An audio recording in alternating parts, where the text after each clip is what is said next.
Adam itu bapak moyang kita. Dosanya satu, makan buah khuldi, dikeluarkan dari surga. Kita dosanya banyak, kepengen masuk, nggak nyambung. Hai Adam, dari tidak ada kamu saya adakan. Saya perintahkan tinggal di surga. Merasa sepi sendirian, saya ciptakan Siti Hawa supaya kamu tenang. Kamu boleh nikmati semuanya. Ini boleh, itu boleh, ini boleh, itu boleh. Makan, makanlah yang kau mau. Minum, minumlah yang kau suka. Pakai, pakailah yang kau senang. Satu yang saya minta, jangan dekati pohon khuldi. Itu kau tidak sanggup, keluar. Diusir dari surga. Sujud Nabi Adam, kata riwayat 40 tahun sujud, membaca Rabbana zalamna anfusana wa illam taghfir lana wa tarhamna lanakunanna minal. Itu namanya istighfarnya Nabi Adam. Istighfar itu kan mengucapkan astagfirullah, basmalah, membaca bismillah. Jangan kayak teman saya disuruh banyak-banyak baca istighfar, benar-benar dia baca istighfar, istighfar, istighfar. Bukan itu maksudnya. Nah, maka salah satu amalan yang sangat dianjurkan di bulan Muharram ini memperbanyak istighfar. Tidak ada orangnya yang tidak. Ayo jujur, ini yang kumpul di sini semua, ada nggak yang nggak punya dosa? Yang merasa nggak punya dosa, ayo ke depan. Ada? Tidak ada. Setiap kita, entah kecil entah besar, sengaja, terlupa, pasti mempunyai yang namanya khilaf dan salah. Dan Allah Tuhan kita bukan Tuhan pendendam. Allah Tuhan kita Tuhan yang ramah dan rahmah. Hei manusia, dosamu banyak, tapi ampunanku lebih banyak. Salahmu besar, rahmatku jauh lebih besar. Kau sujud di hadapanku, aku bangga melihatnya. Kau menangis di hadapanku, aku senyum melihatmu. Kau berjalan menujuku, aku berlari menyambutmu. Karena itu amalan yang sangat dianjurkan di bulan Muharram ini memperbanyak istighfar. Itu kalau istighfarnya Nabi Adam. Ada istighfarnya Nabi Yunus. Ibu kenal Nabi Yunus? Di mana kenalannya? So tahu. Nabi Yunus itu ketika berdakwah kepada kaumnya yang bandel, memberikan peringatan, kalau kalian tidak mau beriman akan turun azab. Kapan Yunus? Akan. Kenapa mesti akan? Sekarang aja kalau mau, saya tungguin. Kurang ajar betul ini umat. Akhirnya Nabi Nuh menghindar dengan perhitungan, kalau azab tidak turun saya sudah jauh. Meragukan janji Tuhan.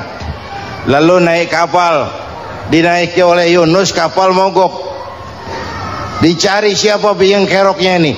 Diundi, ternyata Yunus. Sampai 3 kali diundi. Dibuanglah Yunus ke dasar laut. Ditelan oleh ikan nun atas perintah Allah. Telan itu Yunus. Jangan pakai dikunyah, rusak urusan. Telan saja, simpan di perutmu. Dibawa oleh ikan nun ke dasar lautan. Itu yang oleh Quran dikatakan bertemulah 3 macam kegelapan. Zulumatun salas. Gelapnya tengah malam, gelapnya di dasar laut, gelapnya di dalam perut ikan. Itu namanya peteng. Mbahnya gelap. Di perut ikan itulah Nabi Nuh sadar akan kesalahannya, meragukan janji Allah, meragukan janji Allah. Ia sujud di dalam perut ikan itu, membaca la ilaha illa anta subhanaka inni kuntu. Itu istighfarnya Nabi Yunus. Dibacakan istighfar begitu, ikan sakit perut pak. Di dasar laut kemana mau cari apotik? Dia naik ke permukaan, memuntahkan isi perutnya. Nabi Yunus keluar dengan selamat. Itu pun terjadi pada hari ke-10 bulan Muharram. Istighfar intinya itu. Itu amalan utama bulan Muharram, memperbanyak istighfar. Allah selamatkan Nabi Nuh dari bahtera banjir yang luar biasa, 10 Muharram. Allah selamatkan Nabi Ibrahim dari pembakaran Raja Namrus, 10 Muharram. Setelah Nabi Ibrahim itu menghancurkan berhala-berhala, Abrahat pulang mau ibadah, lihat Tuhannya berantakan, marah besar. Siapa yang menghancurkan Tuhan-Tuhan kita ini? Ada yang lapor, kami lihat Ibrahim. Tangkap. Belum ada bukti, tangkap dulu yang penting, bukti belakangan. Tangkap. Wah, dikerahkanlah aparat, tangkap Nabi Ibrahim, disidang langsung oleh Abrahat, oleh Namrus maksud saya. Ibrahim, kau yang menghancurkan berhala-berhala kami ini, Tuhan-Tuhan kami. Siapa bilang? Ada yang lapor. Saya dengar enggak semua berhala itu hancur, ada yang paling besar. Angkat tangan, saya lihat ada kampak di tangannya. Barangkali yang besar itu iseng tuh, yang kecil-kecil dikampakin. Tanya aja sama dia, kamu gila? Kenapa? Masa kami disuruh nanya berhala? Nggak bisa jawab. Nggak bisa jawab. Lah kenapa disembah? Lebih gila mana sih? Tahu nggak bisa jawab kenapa disembah? Kurang ajar kamu Ibrahim. Bakar, dibakar. Ketika Ibrahim dilempar ke kobaran api yang menggunung, Allah perintah api, ya naru kuni bardan wa salaman ala Ibrahim. Hai api, dinginlah sampean. Api Madura waktu itu, Pak. Hai api, dinginlah sampean, selamatkan Ibrahim. Api tunduk kepada perintah Allah. Ibrahim masuk ke kobaran api, selembar rambut pun tidak terbakar. Kenapa? Apinya tunduk kepada perintah Allah. Kenapa? Karena Ibrahim orang yang takut kepada Allah. Api tunduk kepada perintah Allah. Kalau kita baca ayat itu, masuk ke api, mateng. Sudah hadirin yang saya muliakan, oleh karena itu selamatnya Ibrahim dari pembakaran Raja Namrus itu pun pada 10 Muharram, Yaumul Asyura, hari ke-10 dari bulan Muharram. Imedia. Bapak Ibu hadirin hadirat yang saya cintai, sebagian kecil tentang Nabi Adam, Nabi Ibrahim dan Nabi Yunus, tapi saya belum menceritakan tentang Nabi Nuh tadi. Mengulang kaji, Nabi Nuh salah seorang rasul yang masuk ulul azmi 5 besar, karena memang perjuangannya menggambarkan satu usaha yang ulet dan luar biasa. Beliau diberi umur 950 tahun, lalu berdakwah selama 900 tahun, sore, pagi, siang, malam, dapat pengikut tidak lebih 80 orang, rata-rata 10 tahun satu. Kalau saya minta berhenti aja jadi nabi, Pak. Ustadz mana masih mau buka pesantren, 10 tahun buka pesantren, yang nyantri cuma 1. Pedagang mana yang masih mau dagang, 10 tahun dagang yang beli 1. Pimpinan partai mana yang masih mau kampanye, 10 tahun buka partai, yang nyoblos 1. Bangkrut. Umatnya bandel, kurang ajar, durjana, bajingan, tengik.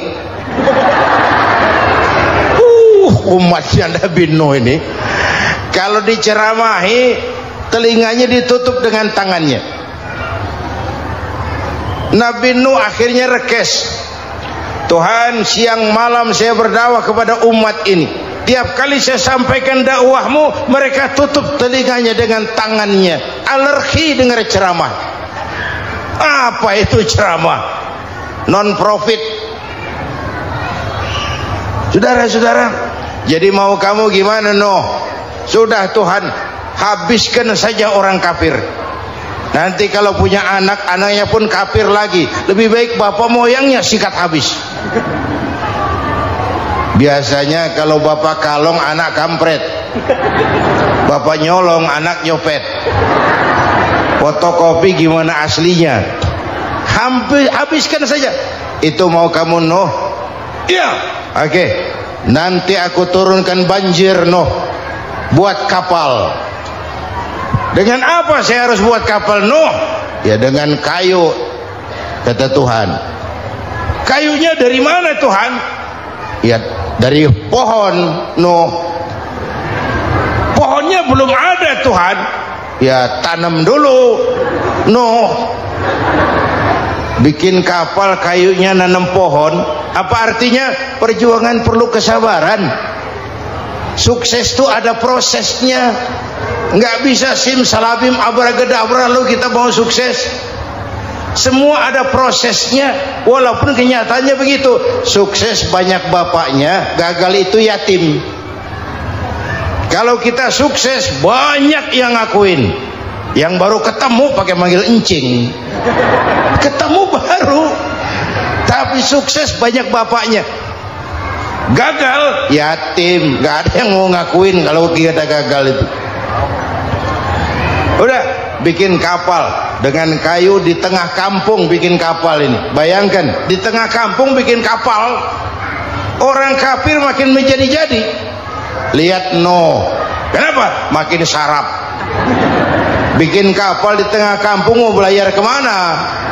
Tuh lihat, kalau orang nggak tahu tujuan, mountain setengah jalan. Proses yang dinilai bukan finalnya. Ya kayak gitu kesimpulannya. Saya enaknya sendiri. Bikin kapal, kapal mendekati selesai. Ini orang kafir rame-rame datang ke kapal Nuh. Mau apa? Buang najis. Sakit perut, berangkat ke kapal Nabi Nuh. Nongkrong, dapat 2-3 tumpuk, pulang. Penuh lantai kapal dengan najis manusia. Inilah perjuangan.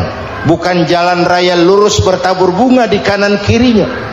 Banyak ondak dan duri, fitnah, caci maki, antipat, segala macam. Nuh.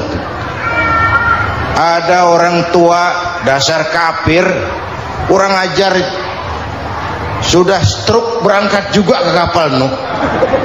Mau buang najis, pincang-pincang digotong orang.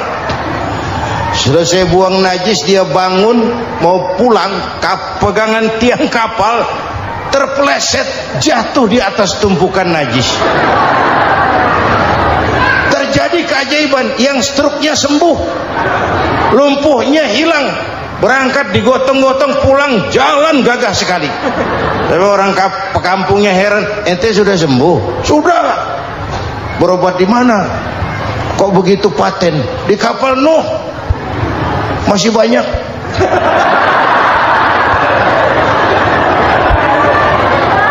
Yang berasa perlu obat bawa rantang. Ambil bersih lagi geladak kapal itu. Sudah selesai Nuh? Selesai. Oke, kau orang yang beriman bersamamu, binatang serba sepasang, naik Nabi Nuh, naik orang beriman, naik binatang serba sepasang. Ini cikal bakal penyelamatan manusia, Pak. Naiklah orang beriman, sudah naik semua, Nabi Nuh kontrol. Ini contoh buat kita, kontrol. Sudah naik semua teman-teman, sudah. Pemimpin yang baik bukan cuma terima laporan di belakang meja. Laporan itu yang mana juga bagus. Sama juga kampanye yang mana juga merdu. Kalau aja yang dihitung. Pernah ada calon bupati kampanye janji, kalau saya berhasil kita akan banyak bangun jembatan di daerah kita. Saya tanya, Pak, nggak ada sungai di kampung kita, Pak. Dia bilang, sungainya kita bangun sekalian.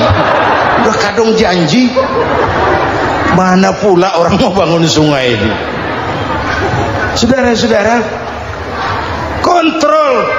Jangan cuma tunggu laporan di belakang meja. Semua laporan bagus, ya Bu.